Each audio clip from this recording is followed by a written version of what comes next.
Okay, so to start with your house, you first need to have some sort of design in mind. For me, what I'm gonna do is something as simple as just a squared base house that's a little bit taller up at the top with the roof like this. So this is gonna be my design to start off with. I need to make a template based upon all of these walls. Think of it like a box, like a cardboard box. When you undo it, you have all the different sides laid out nice and flat. And since we're making the house out of slabs, you need all those parts and pieces that are going to connect to it.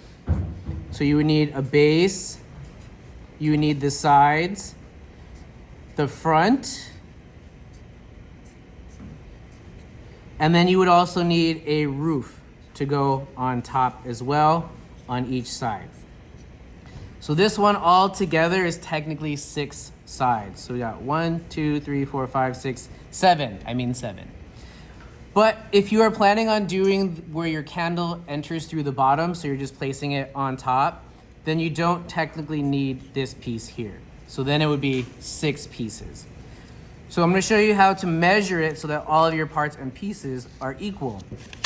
So to start, you aren't gonna go any bigger than 8 inches, which is 13 of these squares.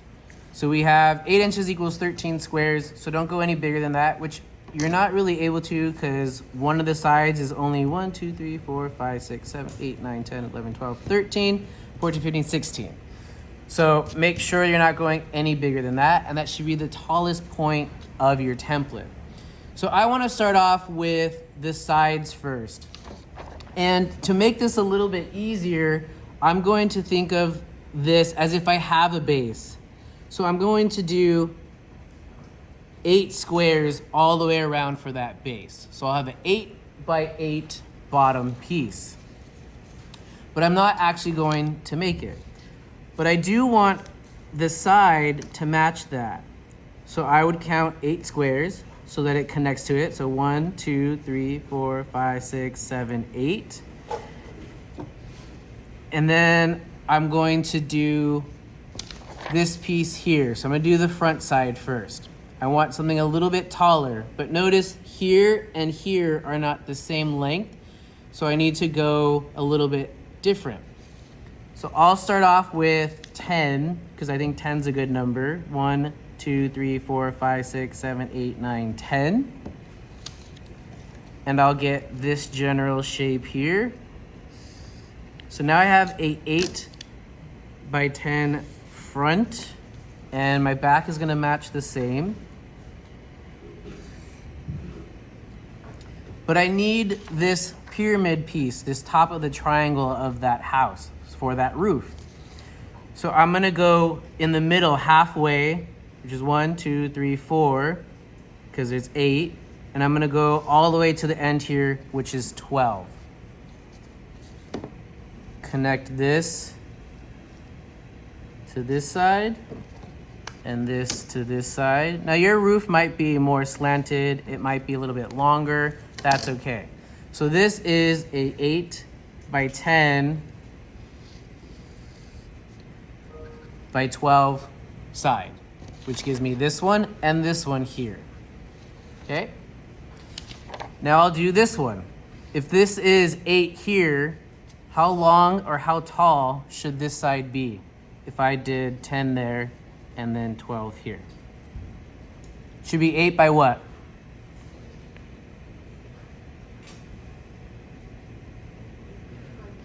Eight by 10, right? Because I don't have that pyramid, so I'm not going all the way to the top. So it will be an 8 by 10 rectangle. So I'll do that here. 1, 2, 3, 4, 5, 6, 7, 8. And then by 10. So it's just gonna match this again.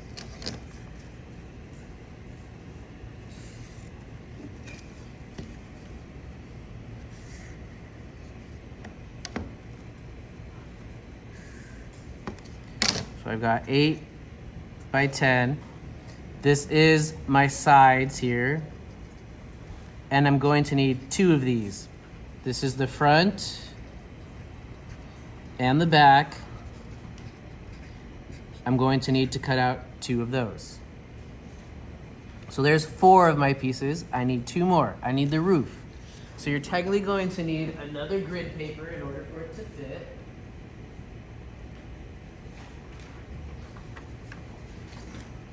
And in order to know how big the roof is, when you look at a house, the house has an overhang.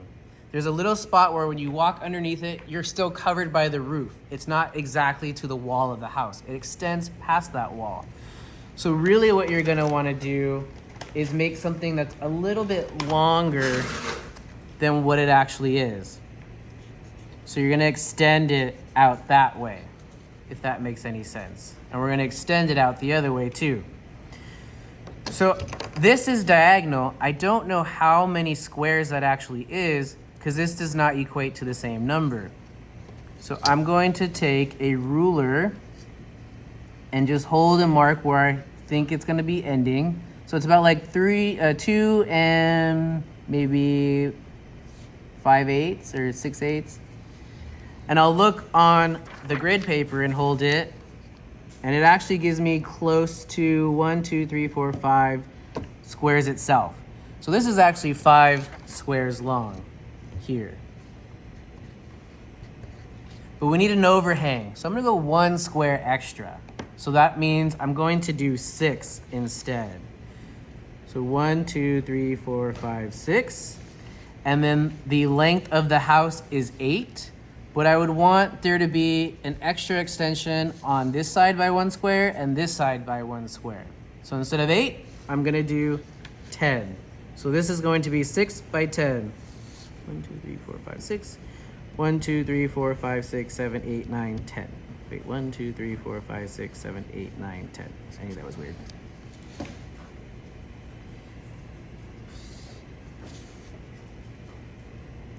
So there's some geometry involved in this, but once you have your template all ready to go, the rest of it is all ceramics and pretty easy to do. So we said 6 by 10, and this is the roof. And I would label it because it definitely will help you when it comes to cutting them out. So I need 2 front and back, 2 sides, and 2 roofs. So I'd cut all of that out, and then I would use that as a template for my actual clay. So any questions on the template before I move on? No? Okay. Some of you are doing more, it's like a cylinder, like a medieval tower or something. That's a little bit different. I actually drew that for you on the board, and your measurements are gonna be according to how big your circle is. So there really isn't quite many pieces that you have to do. There's only 3, technically. So I have another template that I've already done, so I'm gonna use this one. It's not the same measurements that I just did right now, but it's close. So I need to make slabs, and to make a slab, you need 2 rulers and a rolling pin. You'll need wedged clay, so make sure you are wedging your clay. And to start, if your piece is this big for one of your sides that you're trying to cut out, help it out by sort of pancaking the clay to become wider so that it will fit that actual piece. And when you're rolling it, if you're doing this at your table, make sure you get a canvas mat so that this way it does not stick to your table. If you're doing it at the wedging table, it's already covered in canvas and you're good. Then take your rolling pin, make sure it stays on top of the rulers the entire time. Because if it does not, you're gonna get thin parts. Remember, don't go like this because it's gonna be inconsistent. Keep going until it's even all the way through. And something extra if you wanted to do, since you have to incorporate textures already, we have lots of different textured mats. We've got stone here, we've got this wood plank, and then we actually have like wood boards that kind of look like a ship or like a deck or something. If you want to do that, you would do it now before you start cutting out. So I'm going to do this big piece of wood here. And I'm going to roll that into it. And then I'll take it out. So now I've got a nice wood texture. And then I'm gonna cut it out. If you are using the textures like this and it's wood, make sure you're looking at the direction of the grain and the way you're actually cutting out your pieces. Because if you cut them in different directions, like one side is horizontal and the other side is vertical, it's going to be obvious where you'd want all of them to be standing the exact same way. Now, if you could fit more pieces, get more pieces as much as possible, but whatever you don't cut out that's excess, you're going to have to wedge it back together and then use that to make your other parts and pieces, to cut out everything you need. So then you can just put that aside and continue cutting out your other parts. However, I have already cut out all my pieces here for time saving. And I need to start connecting them. But before I can start connecting, they need to be leather hard. They need to be stiff enough so that if you put it on its side like that, it stands up. This one's not ready yet because it already wants to collapse or fall. So it's very wonky and very wobbly, which by the way, if you're trying to re-angle it or square it up, just use your ruler and just pat the sides until it becomes the shape that you need again. But these ones are good. They're already flimsy a little bit, but they're still stiff, no matter which way I hold it. So these are my sides here. And when I put it all together, it's gonna be, oh no, those are my roof. That's my top two, like this. So I don't have the middle piece, right? Because I'm gonna put my candle in from the bottom. So this is gonna go like this. And then these are the roof that go on top. So think of it like a gingerbread house, if you ever made a gingerbread house at home. But we do have to connect them properly. And if we don't, then they could fall apart or come apart inside the kiln during the firing. So these are all gonna connect here. That means since these sides are gonna touch here and here, I need to bevel those, which I'll tell you what that is in a second, where it's gonna touch here and here, here and here, and then this one will touch here and here. So all these parts I just marked need to be beveled. Beveling is angling it at a 45-degree cut. And to do that, you'll come in about 1/4 of an inch or 1/2 of an inch from the edge. Take your knife, hold it like this where it's perpendicular to the table. This creates a 90-degree cut. And you want to angle it outwards. You're creating a little bit of a ramp, an angle. So a 45-degree cut. So if this is 90, halfway out will be 45. Use the ruler to guide. And then do the other side as well. 45 it.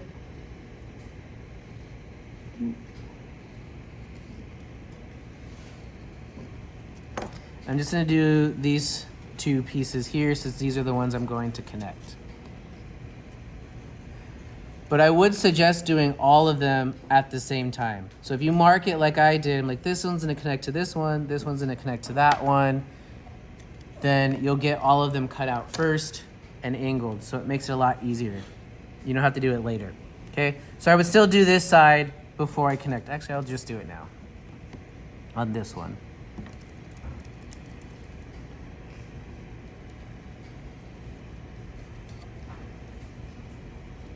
So make sure it's not a straight cut. You want that little bit of a ramp here. So you'll see it's got that angle right there. It's got an angle.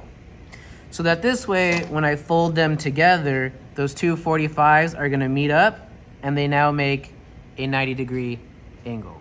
So that's that corner. It's perfect. Score it and slip it.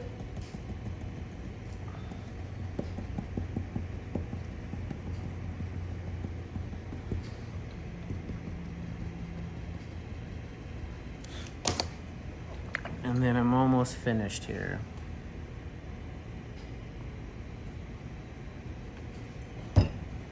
So I've scored it, I slipped it, put these two together, and then before we can consider this done, what we've created here is a joint. This joint, it's not very strong yet, and it could still come apart. So in between, right here, where the two parts met, so in that joint, you're going to score and slip one more time, and you're making a coil. You could use your scrap clay that you have.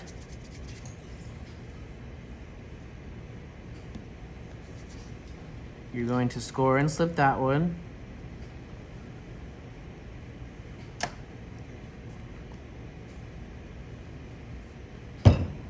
And place that in that joint. Now just putting it there doesn't finish it off, so make sure you're getting in between everything and you're actually blending that coil until it's invisible. So you're getting rid of everything. I'll turn it this way so you can see it a little bit better. So I'm blending it into the side wall, blending it into the front,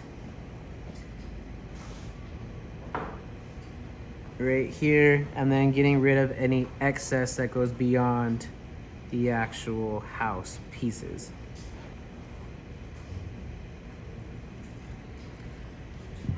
And then I also want to rib tool, whether it's the wooden one or the rubber one, and really force those two corners from the outside to be blended together to each other. Okay. So you'd build the entire house, continue it the exact same way I did here. So do the beveling, and the other sides here. I do suggest putting two sides on the same house together first, like this one, and then do this one, because then it gets more balanced when you put them all together. So they'll stand up a lot easier. You would do the roof as well. Those would just get scored and slipped in place. And they would have a slight overlap on each other. So then you would have your house when it's all together. However, you are required to cut stuff out from it. So after you've put it together, you can use a tool or a knife to start carving out your little windows, any little doors. And once you've got that, you can start putting on your details like bushes, window frames, bricks, or anything else like that if you didn't already do it with like one of the mats or something. So your other option would be too, if you wanted to put a base on the bottom, maybe the roof itself actually comes off. So maybe your roof is put together and that's your lid.